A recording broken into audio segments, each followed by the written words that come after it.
फिर से बिहार पुलिस मुख्यालय ने थानेदारों का तबादला कर दिया है। इस बार भी कई इंस्पेक्टर रैंक के वैसे अफसरों का तबादला किया गया जो वर्तमान में थानेदार हैं। इनकी कार्यशैली पर पुलिस मुख्यालय नजर रख रहा था। पटना पुलिस, बिहार पुलिस के आला अधिकारी इन सभी अफसरों की कार्यशैली पर नजर ही नहीं रख रहे थे, बल्कि यह भी देखा जा रहा था कि ये क्षेत्र में कितने सक्रिय हैं। हाल में पटना में हुई आपराधिक घटनाओं के बाद ताबड़तोड़ निचले स्तर पर ये तबादले हो रहे हैं ताकि ग्राउंड पुलिसिंग ठीक हो सके। पटना में लगातार हो रही आपराधिक घटनाओं के बाद एक बार फिर से तबादले की लिस्ट जारी की गई है। अभी भी जमीनी स्तर पर ये तबादले किए गए हैं, यानी जो पटना में थानेदार रैंक के, इंस्पेक्टर रैंक के जो पुलिसकर्मी है, जो दरोगा रैंक की पुलिसकर्मी, उनका तबादला किया गया। बात करते हैं पटना की, जो हाल ही में जहां कई आपराधिक घटनाएं हुई थी, तो वहां पर जो पुलिस के आला अधिकारी हैं, उनकी सोच है कि एक बढ़िया टीम बनाई जाए और कई जो इंस्पेक्टर हैं उनका तबादला पटना जिले में किया गया है। आपको बता दें कि इस तबादला जो अभी आज का तबादला हुआ है, इसके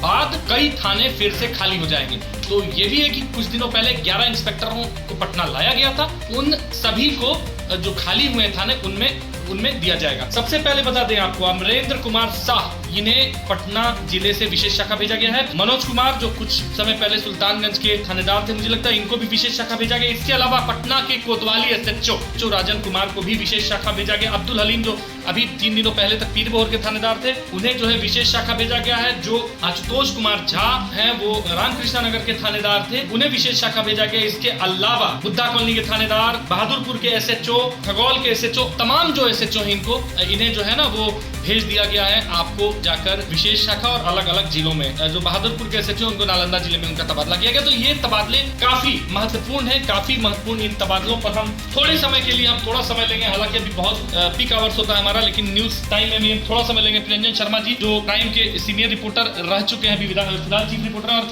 पुलिस मुख्यालय काफी दिनों तक देखे। प्रियंजन शर्मा जी, आपसे ये जानना चाहेंगे कि जो तबादले की लिस्ट अभी तुरंत जारी हुई है, आज 30/1 की तारीख में, ये थोड़ी देर पहले जारी होती है तबादले की लिस्ट, क्या इसके पीछे का क्या रीजन हो सकता है?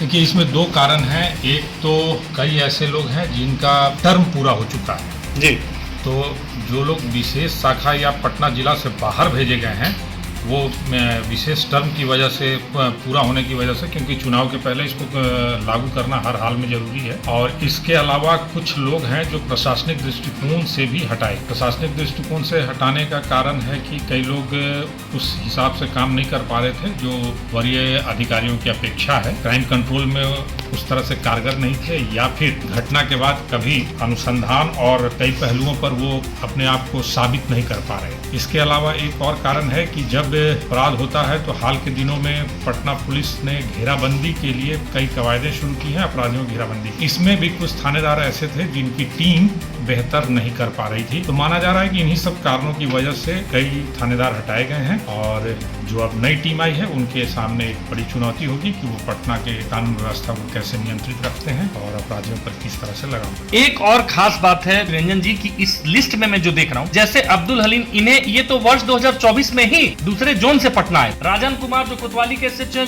24 में ही बाहर से पटना आए थे, इनका टर्म भी पूरा। लेकिन इसका मतलब ये कहा जाए कि जो बिहार पुलिस के जो आला अधिकारी हैं, वो सभी के जो काम है उन पर बारीकी नजर रख रहे थे कि कौन सा थानेदार, कौन सा अफसर अच्छा काम कर रहा है, कौन सा अफसर पटना जिले के लायक है और कौन सा अफसर पटना जिले के लायक नहीं है। देखिए, एक चीज को आपको स्पष्ट कर देता हूँ मैं कि थाना स्तर पर समीक्षा की जा रही है परफॉर्मेंस को लेकर।